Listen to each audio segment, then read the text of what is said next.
Good morning, class 5. So today we'll study your chapter 5 of EVS book, that is food for plants and animals.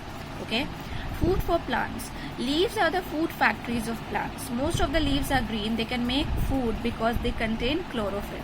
Okay, so where does the cooking takes place? In the plants, in the leaves. Okay, they are the kitchen of the plant. So they can make their own food because they have chlorophyll. Okay, chlorophyll is a green pigment that is responsible for the absorption of light to provide energy for the process of photosynthesis. All right, and this is the process of photosynthesis. I'll tell you. Leaves make food by a process called photosynthesis. It takes place only when water, carbon dioxide, sunlight and chlorophyll are present. So photosynthesis is a process by which plants make their own food in the presence of water, CO2, sunlight and chlorophyll. Alright. Water is absorbed by the roots from the soil. You can see here in the picture. Carbon dioxide comes from the air which enters the leaves through many tiny openings. So CO2 is absorbed by the leaves and O2 is released. Alright. And sunlight comes from the sun. Okay. When there are chlorophyll, water and carbon dioxide present in a leaf, a chemical action takes place in the presence of sunlight. Water combines with carbon dioxide to form sugar and oxygen. So when this is happening, the water combines with CO2 to form sugar and oxygen. This sugar is used by the plant as food, okay, and the oxygen is released, that is used by us for breathing. Carnivorous plants. The plants that trap insects for food are called carnivorous plants. Alright, I think it is clear already. Insect eating plants catch their food by different ways. The sundew. This is the sundew plant. Alright. It can tell the difference between the flesh and the other substances and only react to flesh. So it only reacts to flesh. Okay.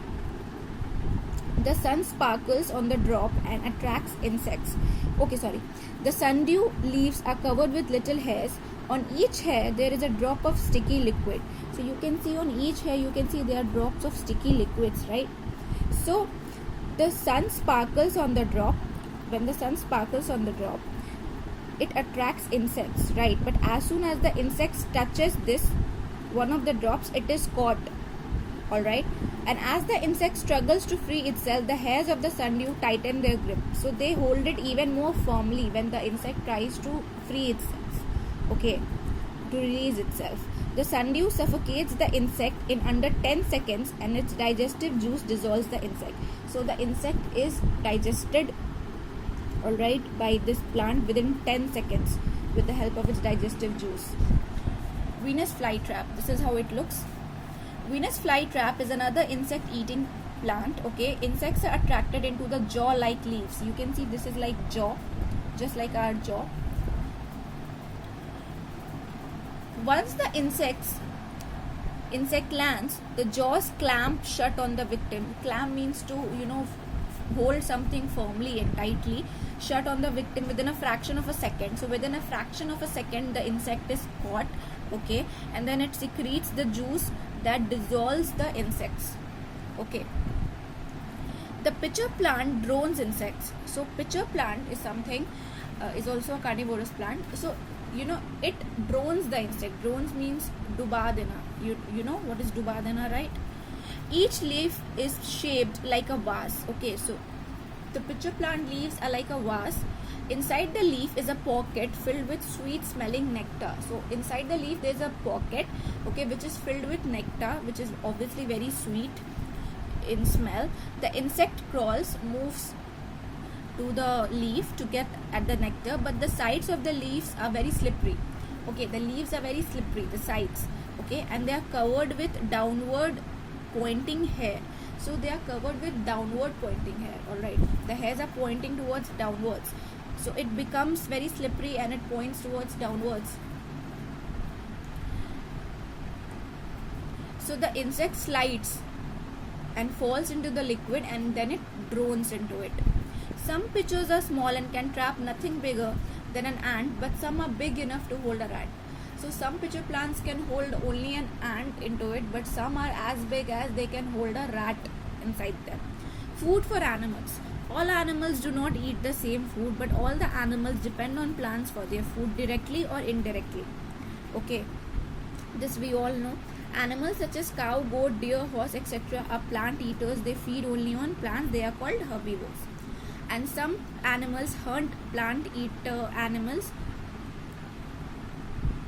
The small animal eaters are in turn eaten by the large animal eaters. Ants, centipedes, crows and vultures feed on the flesh of dead animals. Animals that feed only on other animals are called carnivores. Lion, tiger, snake, eagle, etc. are some examples of carnivores. Animals such as human beings, pigs, apes and many birds, they feed on both plants and animals, and such animals are called as omnivores. Alright. Food chain.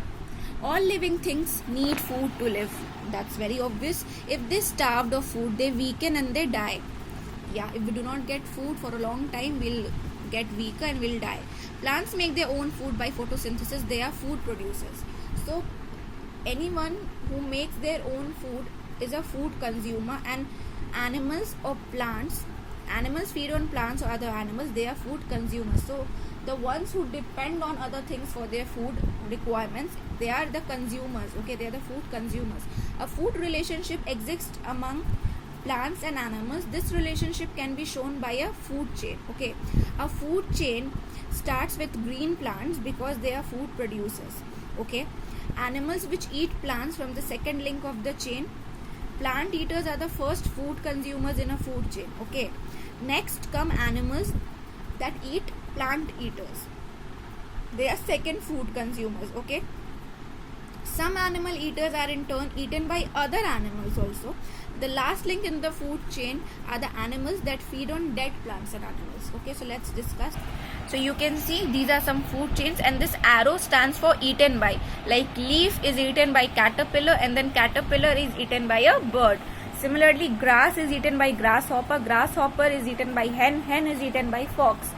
Plant is eaten by insect, insect is eaten by frog, frog is eaten by snake, snake is eaten by eagle. Grass is eaten by deer, deer is eaten by the tiger. Aquatic plants is eaten by aquatic insect is eaten by small fish is eaten by large fish, and then it is eaten by the humans. Okay, so this is how a food chain is made. Food web. Green plants are eaten by several plant eaters. These plant eaters are in turn eaten by several animal eaters. The animal eaters themselves may be eaten by other animal eaters. Okay, so in this way, many food chains, when they are linked together, they form a food web. Okay, so I know it may sound cruel to us that animals eat each other, but that's the only way to maintain the natural balance. Okay, so this is just one way in which wild creatures help each other and keep nature in balance. So let us revise. Leaves are the food factories of plants. Leaf make food by a process called photosynthesis. Plants that trap insects for food are called carnivores. Animals that feed on plants are called herbivores. Some animals hunt plant-eater animals. The small animal eaters are in turn eaten by large animal eaters. Such animals are called carnivores. Animals such as human beings, pigs, apes and many birds feed on both plants and animals. They are called omnivores. Alright, so that's it for this chapter.